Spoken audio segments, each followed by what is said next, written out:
Read and learn. Sky is so bright.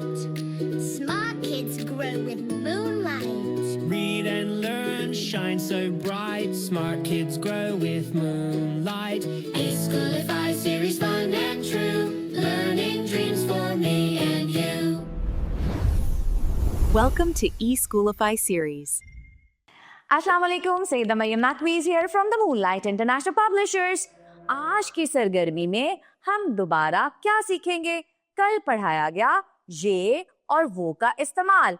आज आप लिखेंगे खुद ये और वो। जो चीज आपके पास है, करीब है, उसके लिए इस्तेमाल करेंगे ये का, य, ह, ये। और जो दूर है, आपके पास नहीं है, उसके लिए क्या इस्तेमाल करेंगे?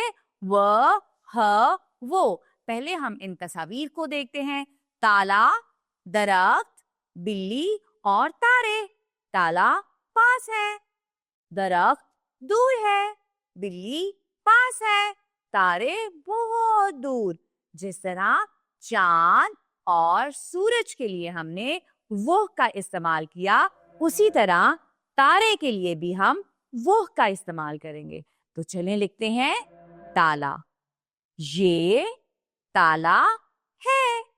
यह ये ता ल ला ताला है।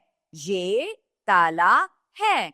आगे दरख्त मैंने बताया दूर है, तो उसके लिए क्या इस्तेमाल करेंगे? वो, व, ह, वो दरख्त है। द, र, ख, त, दरख्त। बिल्ली पास है, तो उसके लिए ये का इस्तेमाल किया जाएगा। ये ब ल बिल ल इली, बिल्ली है। ये बिल्ली है। तारे दूर है, व, ह, वो। ता र ए रे, तारे हैं। वो तारे हैं। तो सरगर्मी में हमने आज दोबारा ये और वो को इस्तेमाल करना सीखा। शुक्रिया। अल्लाह हाफ़िज़।